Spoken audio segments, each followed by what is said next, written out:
इसलिए मैं मुख्यमंत्री जी को कहना चाहता हूं, छेड़ो मत, हमने इतिहास बदले, नक्शे बदल जाएंगे उत्तर प्रदेश के। इसने अब तक कपड़े नहीं बदले, अब भी देख रहा था थोड़ी देर पहले उसी फटे हुए कपड़े में घूम रहा है जो इसने खुद फाड़ा था, अपने समर्थकों से फटवाया। सारे लोग दुखी हैं, प्रदेश की जनता रो रही है, तो बाहर दिखाया जा रहा है, बाहर के लोग सोच रहे हैं कि उत्तर प्रदेश में रामराज है। और ये हिंदू हृदय सम्राट ओजस्वी तेजस्वी पता नहीं क्या क्या लिखता रहता है आजकल। चीफ सेक्रेटरी ने कामाख्या जी में जाकर के ऐसा तंत्र करा दिया कि महाराज जी की बुद्धि को बांध दिया है। मुख्यमंत्री ऐसे नहीं थे। तू योगी जी को गाली देता है, तू कमिश्नर को गाली देता है, तू क्या नाम चीफ सेक्रेटरी को गाली देता है, तू अफीम खाने वाला आदमी। एक तो जाके नहा धो ले, चल जो कल कर दिया था ना, अपना नहा धो के अपना कुर्ता उड़ता जो फटा उड़ा है दूसरा पैर ले, ना हो तो भिजवाऊं मैं। ये अधिकारी बेचारे गरीब सिपाहियों को क्यों पिटवा रहे हो? आप कहो मैं लखनऊ आ रहा हूँ 28 के बाद कथा करके, आपके चीफ सेक्रेटरी को फिर कह रहा हूँ जो आप धमकी बता रहे हो कि पत्रकार बंद हो। हाँ, जो कुर्ता पहन ले अपना जाके, बढ़िया ना लगा लोनी की यहाँ माते पहन गया नंगे बदन घूम रहा है, तो थोड़ी बहुत शर्म लिहाज रही है कि ना रही तेरे अंदर? तुम्हारी गोलियां कम पड़ जाएंगी, लेकिन इस जुर्म को हम मिटा के रहेंगे। जो उत्तर प्रदेश में गरीब लूट रहा है, व्यापारी लूट रहा है, फर्जी लोग जेल जा रहे हैं, अफीम चरस सट्टा गांजे का कारोबार हो गया है और लोग मर्डर कर दिए जा रहे हैं, मुकदमे लिख रहे हैं। गाजियाबाद जिले में मैंने प्रभारी मंत्री की मीटिंग में कहा था कि यहाँ मुकदमे लिखे नहीं जाते हैं। एक बहन ज्योति नाम की, उसको गैंगस्टर में भेज दिया। राम कथा की आड़ में जो इसने कल लेट किया रामचरितमानस को पेट पे रख लिया जी सर, और वो जो ड्रामेबाजी करी है इसने। सेक्रेटरी पे मुकदमा दर्ज करके जेल भेजे, मैंने प्रण किया हुआ है। कमिश्नर कुछ नहीं है, ये तो खाली लूट करके पैसे दे रहे हैं, ये तो 5 बत्ती शराब पी लेते हैं। क्योंकि नंद किशोर गुर्जर जी फटे कुर्ते में मेरे सामने है, मुझे देख करके कष्ट भी हो रहा है और यह भी कहे बगैर अगर मैं चला जाऊंगा तो मुझे लगेगा कि मेरी बात अधूरी है। दोस्तों नमस्कार, हमारे साथ वरिष्ठ पत्रकार राजेश शर्मा जी मौजूद हैं और आज हम चर्चा करने वाले हैं लोनी के बहुत ही सुर्खियों में रहने वाले विधायक नंद किशोर गुर्जर के बारे में। आपने देखा हाल ही में बहुत सारे वीडियोज़ उनके वायरल हो रहे हैं और वो लगातार एक कलश यात्रा के बाद फटे कुर्ते में लगातार घूम रहे हैं वो, और उनसे भारतीय जनता पार्टी के प्रदेश अध्यक्ष ने स्पष्टीकरण मांग लिया है। उनसे कहा गया है कि पूछा गया है कि आप बताएं कि आप क्यों पार्टी नेतृत्व के खिलाफ, सरकार के खिलाफ बातें कर रहे हैं। तो आखिर इसके पीछे की मूल कहानी क्या है और क्या इसमें संभावनाएं हैं, इन सब सवालों पर आज हम बात करेंगे। राजेश भाई साहब लगातार सुर्खियों में रहते हैं नंद किशोर गुर्जर, थोड़ा उनकी बैकग्राउंड पे बात करते हैं। स्टूडेंट पॉलिटिक्स से आते हैं, 2017 में पहली बार लोनी सीट से विधायक बनते हैं, फिर 22 में उनका टिकट दोबारा रिपीट हो जाता है तो 22 में फिर विधायक बन जाते हैं वो। और ये उनका शौक है, वो मीडिया की सुर्खियां बटोरने में भरोसा रखते हैं और उस तरह से एक्ट भी करते हैं लगातार। हमने देखा कि पिछले दिनों जब लोनी मिक्स्ड पॉपुलेशन वाला इलाका है, बड़ा कस्बा है लोनी में, वहाँ पर एडमिनिस्ट्रेशन और पुलिस ने व्यवस्था कर दी कि सड़क किनारे जो है वो सब्जियों की जो ठेली वाले हैं, पैट वाले हैं, वो नहीं बैठेंगे। तो नंद किशोर गुर्जर इसके विरोध में उन कारोबारियों के साथ खड़े हो गए और इसके विरोध में उन्होंने खुद सब्जी का ठिया लगाया और सब्जी बेची। बहुत वायरल हुआ उनका ये वीडियो। उसके पहले मदन भैया के खिलाफ टिप्पणियों को लेकर के, जो खतौली के विधायक RLD, उनके खिलाफ टिप्पणियों को लेकर वो सुर्खियों में रहे। उसके पहले और बैकग्राउंड में चले जाएं तो जब किसान आंदोलन चल रहा था तो वो एक भीड़ लेकर के उस धरना स्थल की तरफ गाजीपुर बॉर्डर पे बढ़ रहे थे जहां राकेश टिकैत बैठे हुए थे। और जिस दिन राकेश टिकैत के आंसू गिरे तो उस वक्त राकेश टिकैत इस बात से बहुत आग थे कि कुछ लोग किसानों के साथ विधायक के नेतृत्व में वहां पर हमला करने के लिए आ रहे हैं। तो इसी के बाद टिकैत के आंसू गिरे थे और पूरा मूवमेंट की जो दिशा है वो बदल गई थी। और नंद किशोर गुर्जर वहाँ पे खड़े हुए थे, उन्होंने टिकैत पर तमाम अभद्र टिप्पणियां भी की थी। उस समय काफ़ी सुर्खियां बटोरी उन्होंने। फिर सब्जी के ठिए वाला इशू आया, मदन भैया को लेकर के उन्होंने टिप्पणियां की तो वो एक इशू आया। और फिर ये एक ताज़ा विवाद जुड़ा कलश यात्रा को लेकर के, जिसमें वो कलश यात्रा निकाल रहे थे और ये कहा उन्होंने कि साहब इसके लिए किसी परमिशन की ज़रूरत नहीं है, और परमिशन मुझे लगा कि इसमें बाधाएं डाल सकता है प्रशासन, तो मैंने परमिशन लेने की कोशिश भी की तो मुझे परमिशन दी नहीं गई। तो आखिर ये जो मसला है आप किस तरह से इसको देख रहे हैं, या क्या ये सिर्फ नंदकिशोर गुर्जर का मसला है? हम अतीत में जाएं और सारे मसलों को, तो हम देखते हैं कि कुछ दिन पहले संजीव बालियान जो 2 बार सांसद रहे मुजफ्फरनगर से, केंद्र सरकार में मंत्री रहे, वो भी इसी तरह से कह रहे थे कि मेरी कोई सुन नहीं रहा है, पुलिस प्रशासन में भ्रष्टाचार है। नंदकिशोर गुर्जर भी कह रहे हैं कि पुलिस प्रशासन में भ्रष्टाचार है, बेईमानी हो रही है, लूटा जा रहा है लोगों को। सीधे मुख्यमंत्री पे हमला बोल दिया एक तरह से उन्होंने। और पार्टी के कई और विधायक गाए बगाए। पिछले दिनों हमने देखा अनुप्रिया पटेल बहुत तल्ख तेवर में थी, ओम प्रकाश राजभर बहुत तल्ख तेवर में थे, संजय निषाद के तेवर लगातार बदलते रहते हैं। और उसके पहले भारतीय जनता पार्टी के एक विधायक ने बहुत गंभीर आरोप लगाए थे। तो ये इन पूरे घटनाक्रम को आप किस तरह से देखते हैं? देखिए डॉक्टर साहब, ये तो सही बात है कि 2017 से अगर हम पहले की बात करें, क्योंकि जब बसपा कार्यकाल था उत्तर प्रदेश में, तो तब भी जिस तरह की पुलिस की आज रवैया है, ये रवैया उस समय भी था।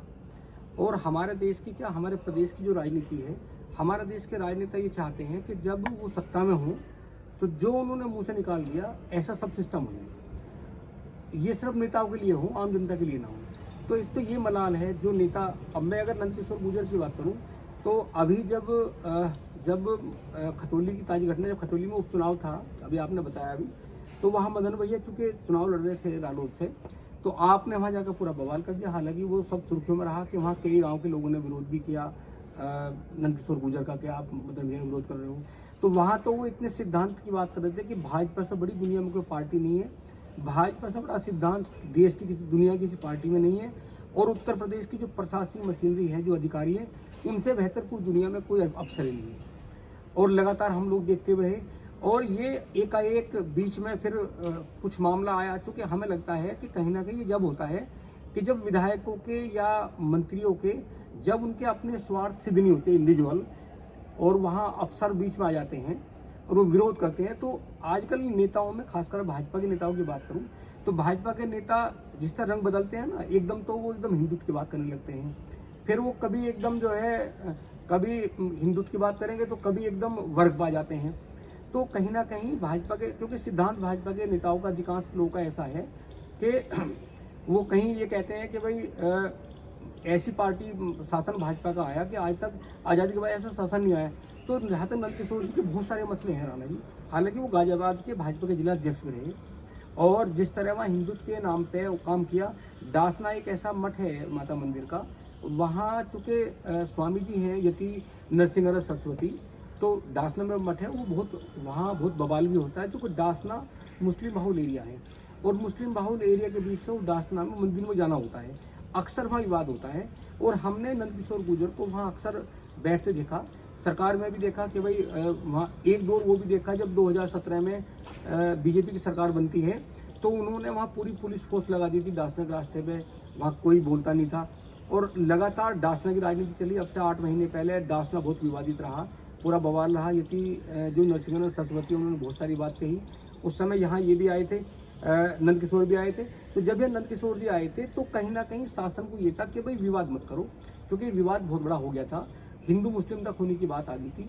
जो वहाँ पूर्व जो विधायक है वर्तमान में, वो भी खड़े हो गए थे, मुस्लिम वर्ग के हैं सपा के। और एक बार ऐसी स्थिति होगी तनातनी, तो यही कमिश्नर थे जो इस समय गाजियाबाद में हैं, इन्होंने वहाँ परमिशन नहीं दी नंदकिशोर जी को, और जो हिंदू संगठन के लोग थे कि आप वहाँ नहीं जाओगे, माहौल ख़राब हो सकता है, हम माहौल नहीं चाहते। ये उसके बाद भी गए। तो जब उसके बाद गए तो वहाँ पुलिस ने मुकदमा दर्ज करा दिया। जब मुकदमा दर्ज हुआ तो विधायक जी को ये लगा, हिंदू संगठन के लोगों कि हमारी सरकार में हमारे खिलाफ मुकदमा है। आप देखिए, जब सरकार कोई होती है तो सरकार को ये अनुमति थोड़ी देती है कि आप कुछ भी गलत काम करोगे तो आपके खिलाफ मुकदमा ना हो, सामने वाले के खिलाफ आप कुछ भी कर दो, उसके खिलाफ मुकदमा कर दो। तो ये तो बिल्कुल जाहिर है, बहुत छोटी छोटी बातें हैं।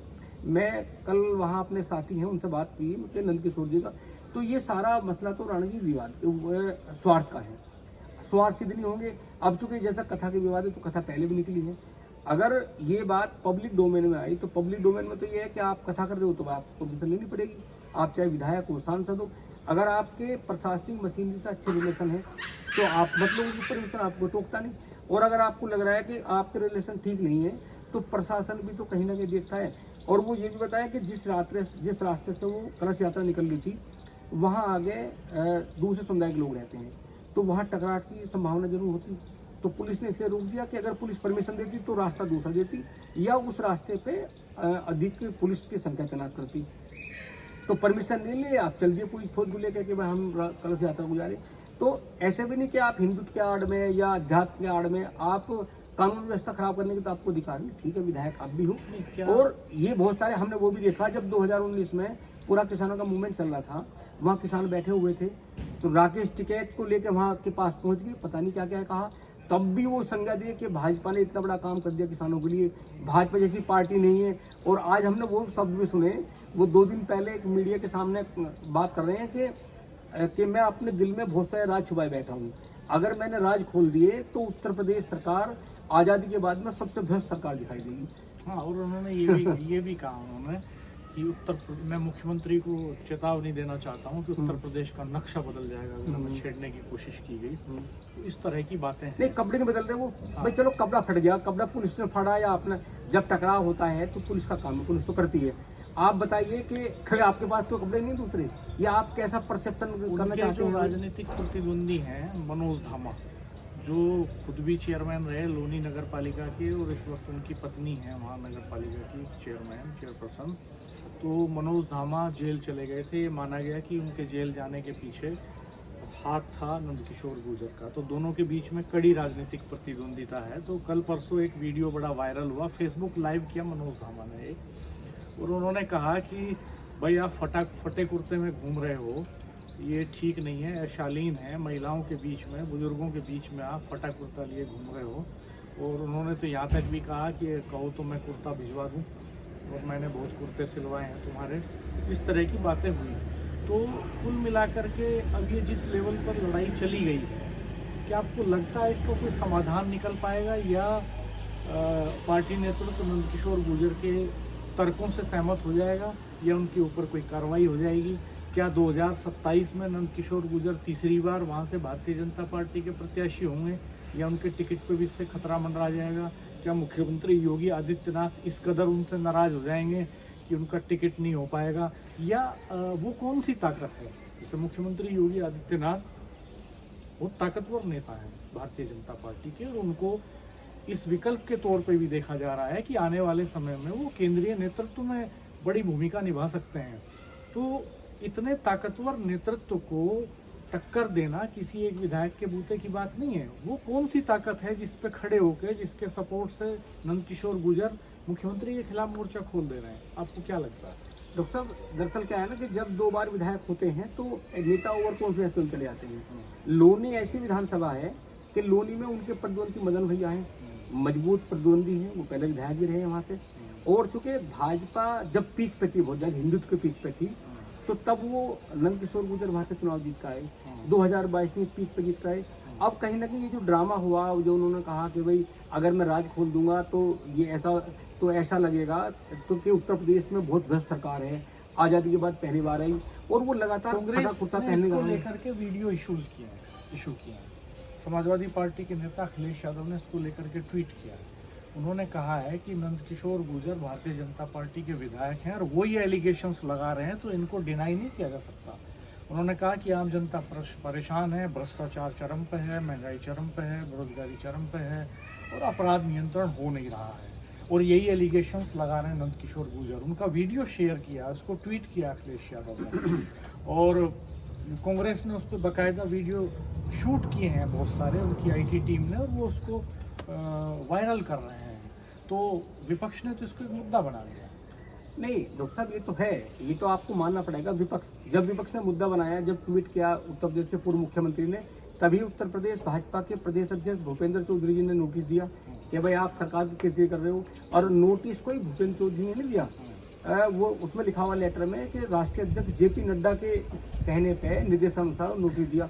और भाजपा ऐसी पार्टी है डॉक्टर साहब कि जब भाजपा को लगता है ना कि कोई भाजपा की कवर खोद रहा है, तो फिर भाजपा बोलती नहीं है, ये वो चुप काम करती है। ये ऐसा महसूस नंदकिशोर गुर्जर को भी हो गया कि 2027 में कम से कम नंदकिशोर गुर्जर को टिकट भाजपा वहाँ से नहीं देगी। भाजपा के पास तो बहुत सारे हमारे नेता हैं, और मुझे तो ये भी है, मैं कल कहीं बात कर रहा था, देखो इस समय उत्तर प्रदेश में राष्ट्रीय लोकदल और भाजपा गठबंधन है। अभी कुछ दिनों पहले ये बात चली, चूँकि खतौली के भाजपा के पूर्व विधायक विक्रम सैनी हैं, विक्रम सैनी के समर्थकों ने एक शिगुफा दिया कि भाई अब गठबंधन में है तो जो लोकदल की सीट है तो आने वाले समय में लोकदल वही सीट मांगेगी, तो वहाँ विक्रम सैनी कुछ तलकी खसी। तो बीजेपी के पास तो इतने अवसर हैं, हमें लगता नहीं, क्योंकि बहुत सारे जो जिम्मेदार लोग हैं उनका ऐसा एनालिसिस है कि अगर लोकदल का गठबंधन उत्तर प्रदेश में 2027 के चुनाव में होता है तो हमें लगता है कि यहाँ मदन भैया चुनाव लड़ सकते हैं रालोद से गठबंधन में, और जो खतौली से जहाँ इस समय मौजूदा मदन भैया विधायक है वो सीट बीजेपी को दे सकती है रालोद। ऐसा भी संभव है, ऐसा लोग कहने लगे, लोग कह रहे हैं। और नंदकिशोर गुर्जर को लेकर अब से नहीं है, अब तो मामला खुल गया, अब से कई महीने पहले से ये सब चल रहा है और पूरा संगठन की नज़र पूरी नंदकिशोर गुर्जर पर लगी हुई है। आप ये बताओ कि वो इनसिक्योर होगी? अब तक वो, मेरे याद है वो भाषण उनका खतौली का, कि बोले भाजपा जाति पे विश्वास नहीं करती, भाजपा हिंदुत्व पे विश्वास करती है, और वो फटे कुर्ते हुए गुर्जर महासभा में जा रहे हैं। फिर वो कहते हैं कि दिल्ली से लेके पूरे पश्चिम उत्तर प्रदेश में गुर्जरों की बड़ी संख्या है, अगर गुर्जर नाराज हुआ तो बीजेपी को बहुत नुकसान हो जाएगा। तो अब वो हिंदू छोड़ दिया, अब जैसे वो जाति की बात करने लगे तो ये ऐसा उन्हें भी महसूस होने लगा कि 2027 में भाजपा उन्हें टिकट नहीं देगी, और ये सारी फड़फड़ाहट है, ऐसा मुझे लग रहा है। भारतीय जनता पार्टी ये दावा करती है कि वो पार्टी विद डिफरेंस है, उनके अनुशासन ज़्यादा है, लेकिन हमने देखा कि लोकसभा के चुनाव में जिस तरह से मुख्यमंत्री के मंच से उतरते ही संगीत सोम ने हमला बोला संजीव बालियान के ऊपर, और फिर जिस तरह से प्रतिक्रिया संजीव बालियान की आई संगीत सोम के बारे में लोकसभा चुनाव के भीतर, और जिस तरह से हमने देखा कि तमाम राजपूत नेताओं के बयान हुए, राजपूत समाज की बड़ी लामबंदी हुई, तो क्या इस तरह की संभावना यहाँ दिखाई नहीं दे रही है कि पूरे वेस्टर्न यूपी में जिस तरह से गुर्जर समुदाय के नेता और गुर्जर समुदाय लामबंद हो रहा है? हमने देखा कि चाहे प्रणव सिंह चैंपियन का मसला हो, जहाँ उत्तराखंड में उमेश शर्मा और प्रणव सिंह चैंपियन के बीच टकराहट हुई, वहाँ पे महापंचायत कॉल हुई, तमाम गुर्जर नेता उनके फेवर में लामबंद हो गए। फिर हमने देखा गुर्जरों का एक सम्मेलन मेरठ में हुआ, फिर रिसेंटली दूसरा सम्मेलन हुआ 1.5-2 महीने के भीतर ही, और अब इधर नंदकिशोर के ऊपर जो है इस तरह के एलिगेशंस लग रहे हैं, और अतुल प्रधान उनके फेवर में उतर आए। तो क्या पूरे वेस्टर्न यूपी के गुर्जर समुदाय में एक इस तरह की नाराजगी तो पैदा नहीं हो जाएगी जैसी लोकसभा के चुनाव में राजपूत समुदाय में पैदा हो गई थी, जिसका खामियाजा भारतीय जनता पार्टी को अल्टीमेटली भुगतना पड़ा? क्या अब गुर्जर इस तरह से नाराज हो रहा है भारतीय जनता पार्टी से? देखो, क्या इसका नुकसान उठाना पड़ सकता है? देखो रानी, ये तो है नुकसान, तो जब ऐसा कोई विरोध होता है नुकसान तो होता है, लेकिन ये मैं कह सकता हूँ, ऐसा बहुत सारे लोग कहते हैं कि नंदकिशोर की जगह अगर ये सीट आरएलडी पे जाती है और वहाँ से मदन भैया चुनाव लड़ते हैं, तो वो जो नाराजगी है ना, वो नाराजगी तब तो हो सकती है कि वहाँ से कोई गैर गुर्जर चुनाव लड़ जाए, लेकिन अगर गुर्जर चुनाव लड़ेगा किसी भी दल से तो सब लोग वहाँ शिफ्ट हो जाएंगे। ये नाराजगी चुनाव से पहले होती है अपनी मौजूदगी दर्शाने के लिए। नंदकिशोर गुर्जर को साइडलाइन किया जा सकता है भारतीय जनता पार्टी में, आप ये कह रहे हैं, और उनका टिकट खतरे में है 27 में, बिल्कुल, और उनको रिप्लेस करने के लिए, ताकि गुर्जर समुदाय में नाराजगी नहीं हो, तो मजबूत कद्दावर नेता जो इस समय आरएलडी में है मदन भैया, उनको लोनी से चुनाव लड़वाया जा सकता है। बिल्कुल बिल्कुल। आप देखो बीजेपी तो एहसास नहीं होने देती, वो इस तरह काटती है। लेकिन वो कौन सी ताकत है जिसके होते इसके दम पर नंदकिशोर गुर्जर इतना साहस बटोर पाए सामने? ये पिछले, अगर 1-1.5 महीने की बात करें तो पिछले 1 साल की बात करें तो 1 साल में दो खेमे हैं उत्तर प्रदेश में। एक खेमा योगी आदित्यनाथ का है और एक खेमा डिप्टी मुख्यमंत्री केशव प्रसाद मौर्य का है। तो ये जग जाहिर भी है कि नंदकिशोर गुर्जर ये माने जाते थे कि ये केशव प्रसाद मौर्य खेमे के हैं, क्योंकि एक बार विधानसभा में ये धरने में बैठ गए थे, हाल भी एक मैसेज गया था हाल में ही। हाँ, ये भी बहुत चर्चित रहा, विधानसभा के भीतर धरने में बैठ गए थे नंदकिशोर गुर्जर। और अभी हाल में केशव प्रसाद मौर्य आए थे, तो उन्होंने एक जनसभा में, जहां मंच पर मौजूद थे नंदकिशोर गुर्जर भी, फटे कुर्ते के साथ वो मंच पे बैठे थे, ऊपर से उन्होंने दुशाला ओढ़ रखा था। तो वहां पर केशव प्रसाद मौर्य ने कहा कि मैं इनका फटा कुर्ता देख करके बहुत आहत हूँ, बहुत दुखी हूँ और निश्चित तौर पे इनके खिलाफ, इनका कुर्ता फाड़ने वाले अधिकारियों के खिलाफ निश्चित तौर पे कार्रवाई होगी। अधिकारियों पे तो कार्रवाई नहीं हुई, लेकिन उसी दिन शाम को नंदकिशोर गुर्जर से जवाब तलब हो गया।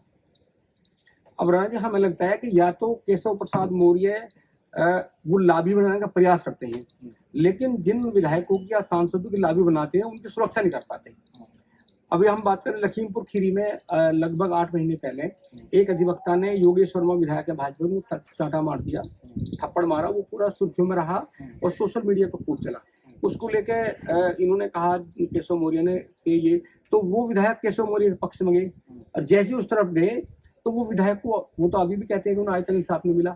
उत्तर प्रदेश में हस्तिनापुर के विधायक हैं, मंत्री भी हैं प्रदेश सरकार में, दिनेश खटीक, इन्होंने भी इस्तीफे की बात की थी। वो पूरा मामला, हाँ, उनको थाने में धरने पे बैठे, हाँ धरने बैठना पड़ा। थाने में धरने पे बैठे, एक एफआईआर के सिलसिले में वो गए थे और नौबत ये आ गई कि उनको धरना देना पड़ा। उन्होंने इस्तीफे का ऐलान कर दिया और ये लगातार भारतीय जनता पार्टी में चल रहा है। आपको ध्यान होगा एक प्रकरण जिसमें पूर्वांचल के एक सांसद महोदय ने एक चलती हुई मीटिंग में अपनी पार्टी के विधायक को जूता निकाल करके मारा था, पीटा था। अभी वो इस दुनिया में नहीं है, संत कबीर नगर की घटना है वो, संत कबीर नगर की। तो ये लगातार, और भाजपा उसमें कुछ नहीं कर पाई।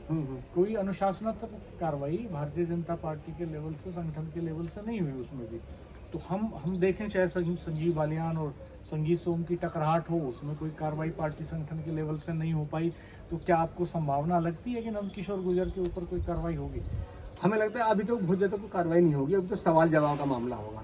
लेकिन जब 2027 में टिकट वितरण का समय आएगा, क्योंकि भाजपा याद रखती है, और जितने भी मामले हुए, चाहे ये मुजफ्फरनगर का मामला हो, चाहे सरदने का मामला हो, चाहे गाजियाबाद का मामला हो, चाहे लखीमपुर खीरी का मामला हो, भारतीय जनता पार्टी संजीव बालियान को भी याद रखेगी जब अगले लोकसभा का चुनाव का टिकट वितरण होगा? क्योंकि उन्होंने भी इसी तरह के एलिगेशंस लगाए थे जैसे नंदकिशोर गुर्जर ने लगाए हैं। इसी तरह के एलिगेशन संगीत सोम ने लगाए थे, संजीव बालियान पर टिप्पणियां की थी। तो क्या संगीत सोम को भी याद रखेगी भारतीय जनता पार्टी? तो ऐसे अगर सभी नेताओं को टिकट वितरण के वक्त भारतीय जनता पार्टी याद रखेगी, तो क्या उसके सामने प्रत्याशी खड़े करने का संकट खड़ा नहीं हो जाएगा, या उसके लिए जीत अहम हो जाएगी?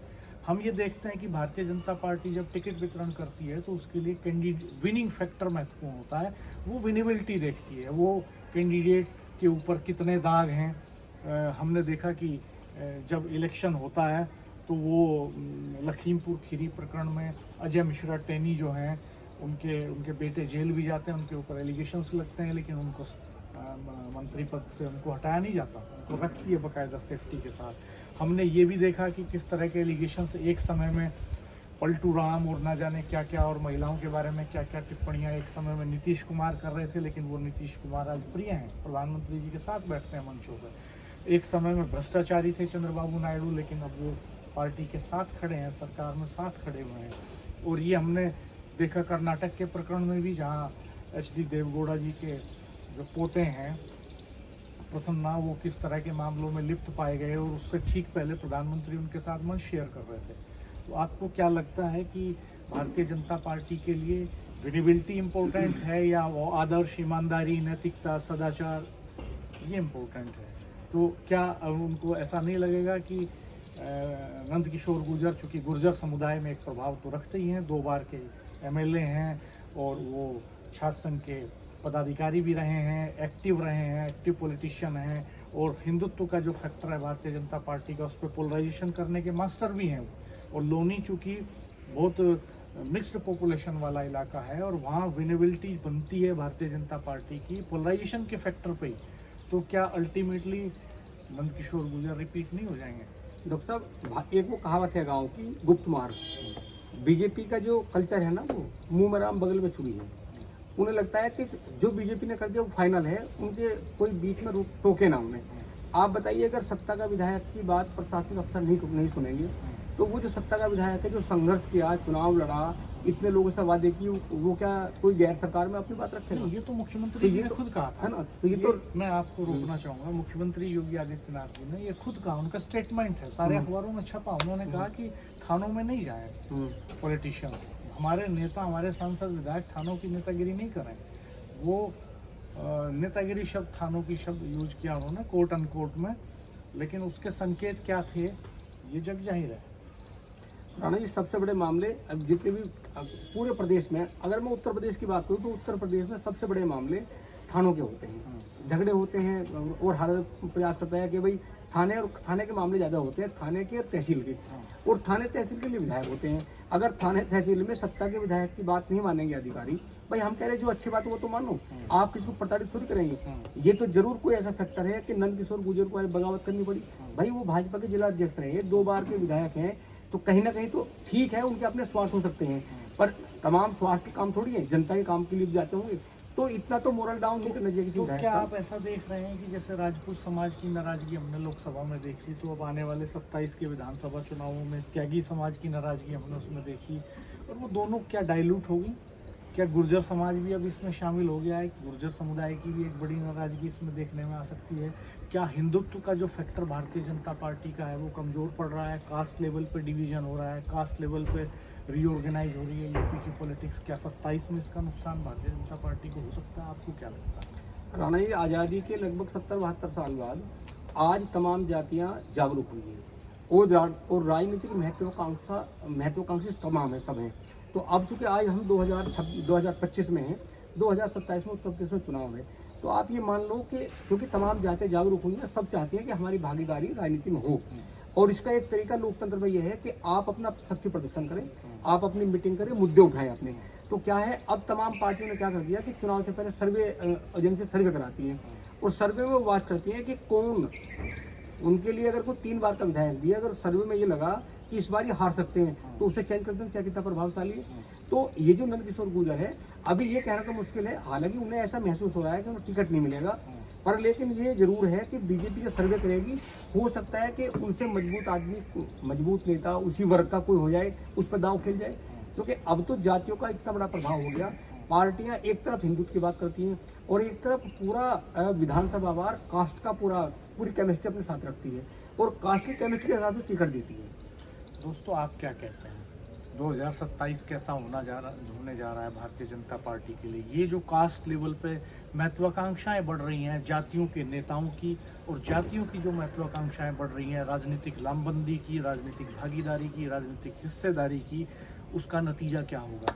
जाटों की भी एक बड़ी पंचायत 30 मार्च को होने जा रही है मुजफ्फरनगर में, वो आरक्षण की मांग कर रहे हैं। इधर राजपूत समाज, त्यागी समाज पहले से ही लामबंद दिखाई दे रहा है, और अब इसमें गुर्जरों की भी सक्रियता, उनकी लामबंदी, उनकी हिस्सेदारी, भागीदारी स्पष्ट तौर पर दिखाई दे रही है। और आने वाले समय में 27 के चुनाव तक हम इसको अलग अलग जातियों की मूवमेंट के तौर पे देख सकते हैं। हो सकता है कि अगले 1.5-2 साल के भीतर और बहुत सारी जातियां इस तौर पर लामबंद हों और उनका क्रिया प्रतिक्रिया हमें दिखाई दे। तो आप बताइएगा कि क्या भारतीय जनता पार्टी को इसका नुकसान होगा? क्या हिंदुत्व का उनका एजेंडा कमज़ोर पड़ेगा? और क्या इसका लाभ अल्टीमेटली विपक्ष को हो जाएगा? हमारे चैनल को देखते रहिएगा, कमेंट बॉक्स में रिएक्शन दीजिएगा, वीडियो शेयर कीजिएगा और नोटिफिकेशंस ऑल कर दीजिएगा, ताकि आपको नई वीडियो अपलोड होने पर तुरंत इन्फॉर्मेशन मिल सके। धन्यवाद, नमस्कार।